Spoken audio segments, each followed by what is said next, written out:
નમસ્કાર વિદ્યાર્થી મિત્રો, આપણે આગળના વિડીયોની અંદર પારિમાણિક સૂત્રો કેવી રીતે મેળવવા અને પારિમાણિક સૂત્રના ઉપયોગો આપણે જોતા હતા. જેમાંથી આપણે એક ઉપયોગ જોયો હતો કે પારિમાણિક સૂત્રના મદદથી આપણે કોઈ પણ સમીકરણ સાચું છે કે નહીં એ આપણે તપાસી શકીએ. એટલે કે સમીકરણની એક બાજુ જે પણ પદ હોય, જે પણ ભૌતિક રાશિ હોય એનું પારિમાણિક સૂત્ર મૂકવાનું અને સમીકરણની બીજી બાજુ જે પણ ભૌતિક રાશિઓ આપી હોય એનું પારિમાણિક સૂત્ર મૂકવાનું. જો બંને બાજુ સરખું મળે તો એ સૂત્ર સાચું છે. બરાબર, એવું આપણે આગળના વિડીયોની અંદર જોયું હતું. આજે આપણે બીજો ઉપયોગ જોઈએ કે ભૌતિક રાશિઓ વચ્ચેનો સંબંધ પણ આપણે પારિમાણિક સૂત્રના મદદથી મેળવી શકીએ. એટલે કે કોઈ પણ સૂત્ર આપણે મેળવવું હોય, કોઈ પણ ભૌતિક રાશિઓ એકબીજા સાથે કેવી રીતે સંબંધ ધરાવે છે એવું આપણે સમીકરણ મેળવવું હોય તો પારિમાણિક સૂત્રના મદદથી મેળવી શકાય. તો જોઈએ આપણે, ધારો કે આપણે કોઈ પ્રયોગો ઉપરથી એવું જાણીએ કે ગતિ ઉર્જા, પદાર્થની ગતિ ઉર્જા એ પદાર્થના વેગમાન, દળ અને બળ પર આધાર રાખે છે. પદાર્થની ગતિ ઉર્જા પદાર્થનું વેગમાન, દળ અને બળ આ ત્રણ ભૌતિક રાશિ પર આધાર રાખે છે. ગતિ ઉર્જા આ ત્રણ ભૌતિક રાશિ ઉપર આધાર રાખે છે. તો આ ચારેય ભૌતિક રાશિ ગતિ ઉર્જા, વેગમાન, દળ અને બળ વચ્ચેનું સમીકરણ આપણે મેળવવું છે, જે પારિમાણિક સૂત્રના મદદથી મેળવી શકીએ. ધારો કે આપણે ગતિ ઉર્જાને k વડે દર્શાવીએ, વેગમાનને p વડે દર્શાવીએ, દળને સ્મોલ m વડે દર્શાવીએ અને બળને f વડે દર્શાવીએ. તો અહીંયા આપણે સૌ પ્રથમ જે રીતે આપણને કીધું છે એ રીતે ગતિ ઉર્જા કોના ઉપર આધાર રાખે છે તો કે વેગમાન, દળ અને બળ. તો આપણે અત્યારે આ રીતે લખી દઈએ કે ગતિ ઉર્જા ત્રણેય ઉપર આધાર રાખે છે. પણ કઈ રીતે આધાર રાખે છે? સમપ્રમાણમાં છે, વ્યસ્ત પ્રમાણમાં છે, વર્ગના સમપ્રમાણમાં છે, ઘનના વ્યસ્ત પ્રમાણમાં છે, એ આપણને ખબર નથી. એટલે કે જે ભૌતિક રાશિઓ છે એની ઘાતાંકો કેટલી છે એ આપણને ખબર નથી કેવી રીતે છે. તો એ આપણે ધારી લઈએ. ધારો કે સ્મોલ a, સ્મોલ b અને સ્મોલ c, આ રીતે આપણે ધારી લઈએ.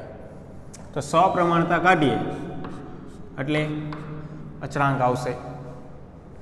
અચળાંકનો સિમ્બોલ આપણે કોઈ પણ પસંદ કરી શકીએ. બને ત્યાં સુધી અચળાંકનો સિમ્બોલ આપણે જે સિમ્બોલ પસંદ કર્યા હોય એનાથી અલગ હોવો જોઈએ.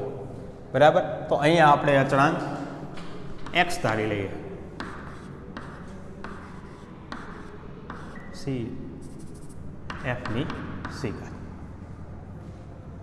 બરાબર, અહીંયા આપણે અચળાંક x કારણ કે આપણે બને ત્યાં સુધી અચળાંક k ધારતા હોય, પણ અહીંયા ગતિ ઉર્જાનો સિમ્બોલ k છે એટલે આપણે અહીંયા x ધારી લઈએ. તો હવે આમાં કેવી રીતે આપણે પારિમાણિક સૂત્રનો ઉપયોગ કરી અને આ સમીકરણ સાચું મેળવી શકીએ? તો શું કરવાનું, જે રીતે આપણે આના આગળનો ઉપયોગ જોઈ દઈએ, બરાબરની આ બાજુ પારિમાણિક સૂત્ર મૂકવાના અને આ બાજુ બંને બાજુ પારિમાણિક સૂત્ર મૂકશું એટલે આપણને સ્મોલ a, સ્મોલ b અને સ્મોલ c ની કિંમત મળી જશે. અને એની કિંમત મળી જાય એટલે આપણને સમીકરણ મળી જશે. તો આ બાજુ ગતિ ઉર્જા છે એનું પારિમાણિક સૂત્ર શું થશે? ગતિ ઉર્જા, ઉર્જા એટલે કાર્ય, કાર્ય એટલે બળ ગુણ્યા સ્થાનાંતર. બરાબર, બળ એટલે દળ ગુણ્યા પ્રવેગ ગુણ્યા સ્થાનાંતર. હજી આપણને કદાચ પ્રવેગનું ન ખબર તો પ્રવેગની જગ્યાએ હજી આપણે શું લખી શકીએ? વેગ છેદમાં સમય ગુણ્યા સ્થાનાંતર. હજી આપણને કદાચ વેગનું ન ખબર હોય તો શું લખી શકીએ? અંતર ભાગ્યા સમય. એટલે શું થશે? અંતર ભાગ્યા સમય, એક વખત તો હતું સમયનો સ્ક્વેર ગુણ્યા સ્થાનાંતર. હવે બધી મૂળભૂત ભૌતિક રાશિ આવી ગઈ. હવે દરેકના પારિમાણિક સૂત્ર લખી દઈએ.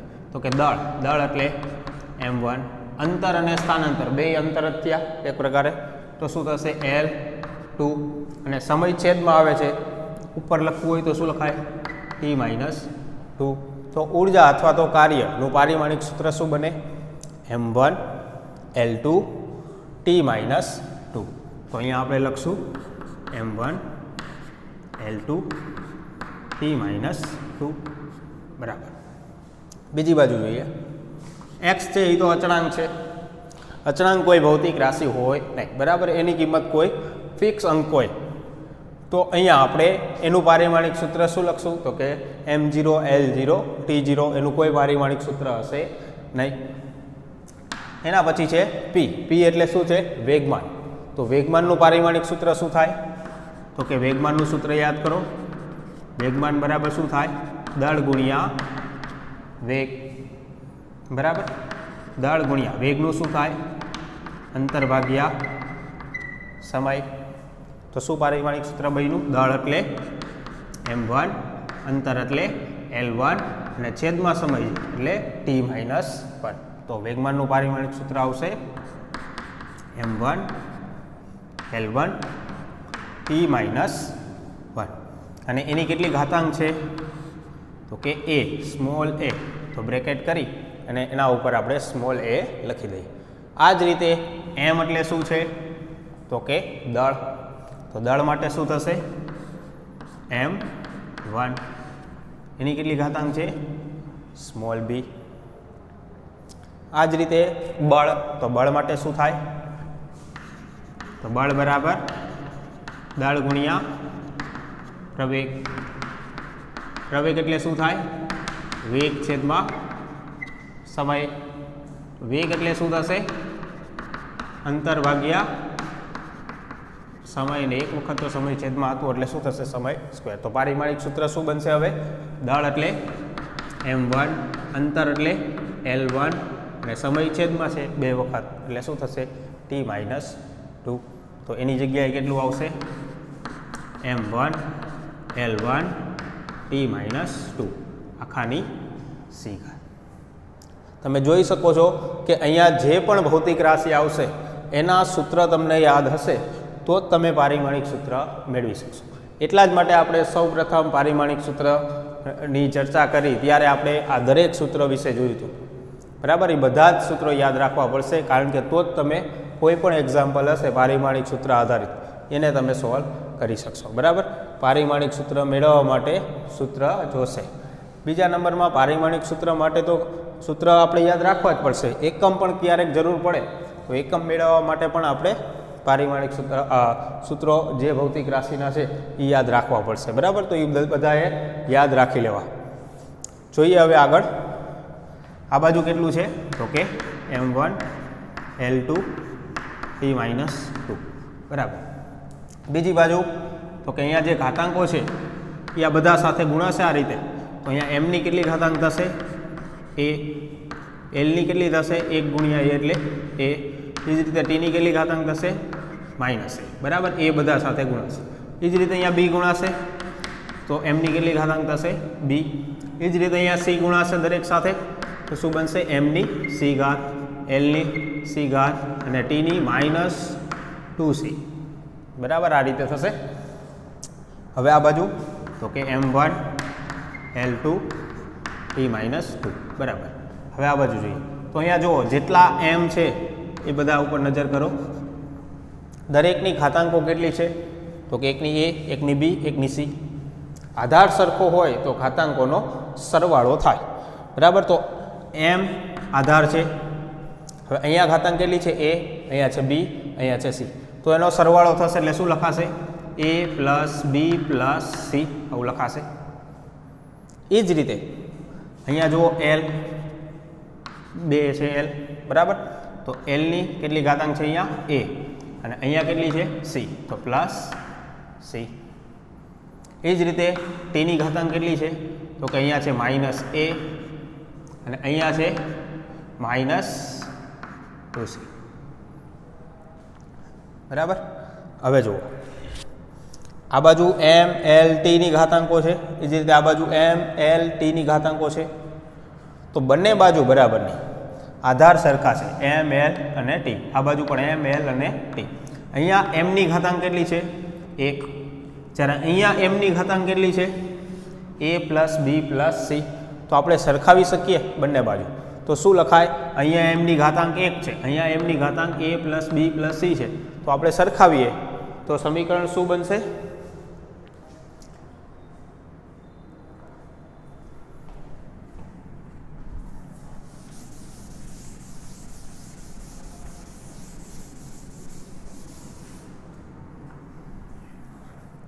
તો કે a plus B plus C is equal to આ બાજુ 1.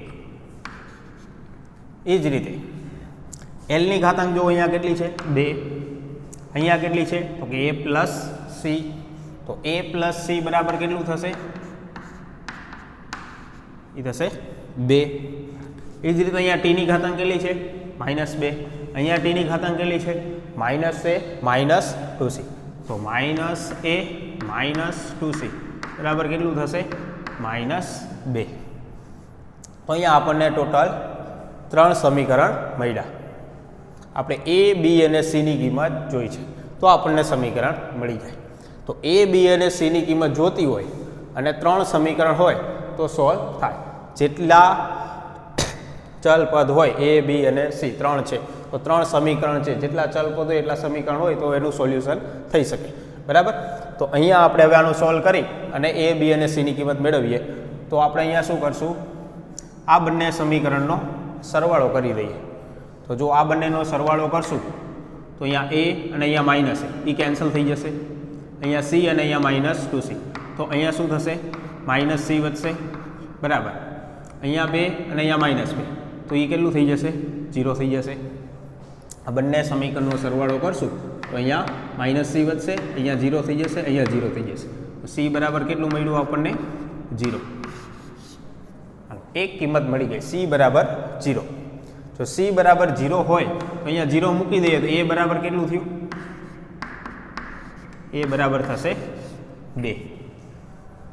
જો a બરાબર 2 થાય અને c બરાબર 0 હોય એ અહીંયા આપણે મૂકી દઈએ, c ની જગ્યાએ 0 અને a ની જગ્યાએ 2. તો અહીંયા 2 હશે આ બાજુ જશે તો b બરાબર કેટલું થશે -1. બરાબર. તો અહીંયા આપણને ત્રણેય કિંમત મળી ગઈ, a બરાબર 2, b બરાબર -1 અને c બરાબર 0.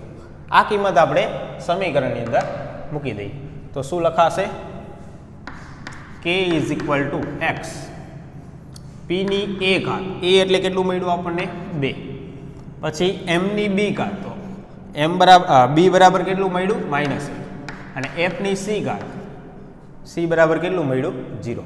આ રીતે થયું. અહીંયા x ની કિંમત આપણે કેટલી લેવી, જે પણ અચળાંક હોય એની કિંમત કેટલી લેવી, જેનો આધાર પ્રયોગ ઉપર, પ્રાયોગિક રીતે એની કિંમત આપણને મળે. બરાબર. અહીંયા પ્રાયોગિક ઉપરથી જો આપણે કિંમત x ની જોઈએ તો 1/2 મળશે. તો સમીકરણ શું બનશે, તો કે k બરાબર x ની જગ્યાએ 1/2 p² અને m ની -1 છે એટલે m છેદમાં જશે અને 1/2 લખીએ એટલે છેદમાં 2 આવશે અને f ની 0 ઘાત છે એટલે એ તો 1 થઈ જશે. એટલે સમીકરણ શું બન્યું, k બરાબર p²/2m આવું થશે. એટલે કે ગતિ ઉર્જાનું સમીકરણ જે છે એમાં વેગમાનનો સ્ક્વેર છેદમાં 2m આવું આવશે. આમાં બળ આવશે નહીં, પણ અહીંયા આપણને એવું કીધું હતું કે ગતિ ઉર્જા એ વેગમાન, બળ અને દળ અને બળ ઉપર આધાર રાખે છે, પણ આમાં ક્યાંય બળ આવ્યું નહીં. એટલે કે બળ ઉપર આધાર જો ન રાખતું હોય તો એની ઘાતાંક કેટલી આવી જશે, 0 આવી જશે. એટલે આવી રીતે આપણે પારિમાણિક સૂત્રના મદદથી કોઈ પણ સમીકરણ મેળવી શકીએ. આની અંદર અચળાંક જે છે એની કિંમત આપણે નહીં કહી શકીએ, એ આપણને પ્રયોગ ઉપરથી જ મળશે. બરાબર. હજી એક આપણે આવું એક્ઝામ્પલ જોઈએ જેના મદદથી આપણે આવું સમીકરણ મેળવી શકીએ. તો ટેક્સ્ટ બુકની અંદર છેલ્લું એક ઉદાહરણ આપ્યું છે કે જે આ રીતનું છે.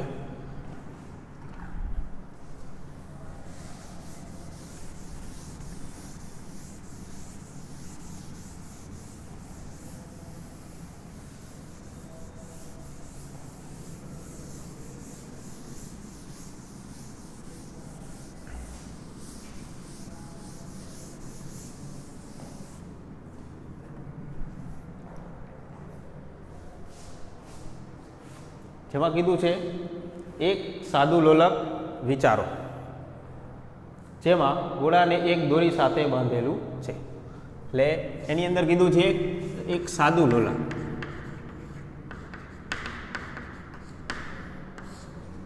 એટલે કે એક દોરી સાથે એક પદાર્થ બાંધી દીધો છે. બરાબર. હવે આપણે એને થોડું બળ આપીએ તો આ રીતે આમ ગતિ કરશે, જેને આપણે સાદું લોલક કહીએ. એના માટે કીધું છે. અને ગુરુત્વ બળની અસર હેઠળ દોલનો કરે છે. ધારો કે સાદા લોલકનો આવતકાળ, તેની લંબાઈ L અને ગોળાનું દળ M અને ગુરુત્વ પ્રવેગ G પર આધાર રાખે છે. એમ કીધું છે સાદા લોલકનો આવતકાળ. તો કે આવતકાળ એટલે શું?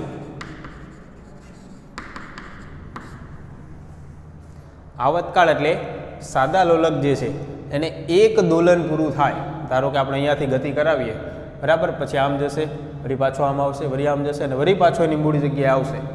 એટલે કે ગતિનું પુનરાવર્તન કરશે, એની અંદર એનો પથ જે છે એ એક ગતિ કરશે, પૂરી એક દોલન પૂરું કરશે. એના માટે જે સમય લાગે એ સમયને કહેવાય આવતકાળ. બરાબર. એટલે કે એક દોલન પૂરું કરવા માટે,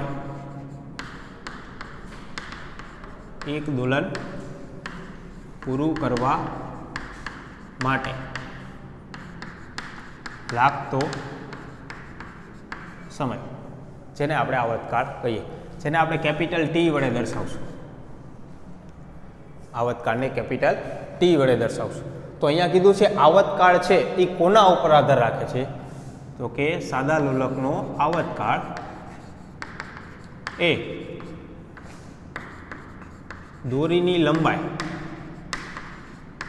જેને આપણે સ્મોલ l વડે દર્શાવશું. બીજું પદાર્થનું દળ અથવા તો લોલક, આ જે પદાર્થ ગતિ કરે છે એને શું કહેવાય? લોલક. એનું દળ અને ગુરુત્વ પ્રવેગ, આ ત્રણ ઉપર આધાર રાખે છે. આવતકાળ છે એ આ ત્રણેય બાબત ઉપર આધાર રાખે છે. તો આપણે આવતકાળ, જેને આપણે ટી વડે દર્શાવશું, દોરીની લંબાઈ, પદાર્થનું દળ અને ગુરુત્વ પ્રવેગ G, આ ચારેય વચ્ચેનું આપણે સમીકરણ મેળવવું છે.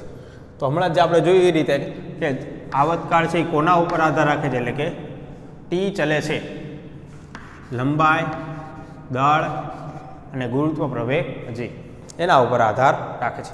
કેવી રીતે આધાર રાખે છે એ આપણને ખબર નથી. એટલે કે લંબાઈ સમપ્રમાણમાં છે, વ્યસ્ત પ્રમાણમાં છે, વર્ગના સમપ્રમાણમાં છે, એટલે કે એની ઘાતાંક શું છે એ આપણને ખબર નથી. એ જ આપણે ગણવાનું છે. બરાબર. તો ઘાતાંકો આપણે શું કહી દઈશું? A, B અને C, આ રીતે કહી દઈએ. તો હવે આપણે આનું સોલ્યુશન કરીએ તો સપ્રમાણતા કાઢીએ એટલે અચળાંક આવશે. અચળાંક આપણે અહીંયા કહી દઈએ સ્મોલ k. L ની A ઘાત, M ની B ઘાત અને G ની C ઘાત. તો અહીંયા આપણે A, B અને C આ ત્રણેયની કિંમત મેળવી લઈએ તો આપણને આવતકાળનું સૂત્ર મળી જાય. અને એ મેળવવા માટે આપણે શું કરવાનું? તો કે દરેક ભૌતિક રાશિના પારિમાણિક સૂત્ર મૂકી દઈએ. તો આ બાજુ છે આવતકાળ. આવતકાળ એટલે સમય. તો સમયનું પારિમાણિક સૂત્ર શું થાય? તો કે T1 બરાબર k એટલે કે અચળાંક. અચળાંકને કોઈ પારિમાણિક સૂત્ર હોય નહીં, એ કોઈ એક ફિક્સ અંક હોય. બરાબર. તો એનું પારિમાણિક સૂત્ર આપણે લખવાનું નહીં. L એટલે કે લંબાઈ. તો લંબાઈ માટે શું થાય? L1 અને એની ઘાતાંક કેટલી છે? તો કે સ્મોલ a. પછી આવે છે દળ. તો દળ માટે M1, એની ઘાતાંક આવે છે B. એ જ રીતે ગુરુત્વ પ્રવેગ G. તો પ્રવેગ એટલે શું થાય? પ્રવેગ એટલે વેગ છેદમાં સમય. વેગ એટલે શું થાય? અંતર ભાગ્યા સમય. એટલે સમયનો શું થશે? સ્ક્વેર. પારિમાણિક સૂત્ર શું બનશે? L1 T-2 બરાબર. આ રીતે થશે. તો ગુરુત્વ પ્રવેગની જગ્યાએ આવશે L1 T-2 એની C ઘાત. તો આ બાજુ આવશે T1 બરાબર. અહીંયા દરેક ઘાતાંકોને અંદર ગુણી દઈએ તો અહીંયા કેટલી ઘાતાંક આવશે? L ની A ઘાત અહીંયા દળની કેટલી ઘાતાંક આવશે? બી ઘાત આવશે, બી ગુણાશે. પછી અહીંયા સી ગુણાશે તો એલની ઘાતાંક કેટલી આવશે? ઓકે, સી ઘાત. અને ટીની કેટલી ઘાતાંક આવશે? -2 ગુણ્યા સી એટલે કે -2c. આ બાજુ સમયની એક જ ઘાતાંક છે, બરાબર. તો અહીંયા આપણે લખવું હોય તો આપણે આવું લખી દઈએ, દળની કેટલી ઘાતાંક? 1 ની એટલે 0. લંબાઈની કેટલી ઘાતાંક? તો કે કંઈ નથી એટલે 0. અને સમયની કેટલી ઘાતાંક? તો કે 1, બરાબર. બીજી બાજુ દળની કેટલી ઘાતાંક? તો કે 2. લંબાઈની કેટલી ઘાતાંક? તો કે અહીંયા a ઘાતાંક છે, અહીંયા c ઘાતાંક છે. તો ઘાતાંકોનો સરવાળો થશે એટલે શું થશે? a + c. આ જ રીતે ટી અહીંયા એક જ વાર છે, તેની કેટલી ઘાતાંક છે? -2c. તો જો બંને બાજુ m l t આવે એવું આપણે લખી દીધું. હવે શું કરવાનું? બંને બાજુ ઘાતાંકો સરખાવવાની. તો ધારો કે અહીંયા m છે, mની ઘાતાંક કેટલી છે? b. અહીંયા mની કેટલી ઘાતાંક છે? 0. તો શું થશે? અહીંયા b બરાબર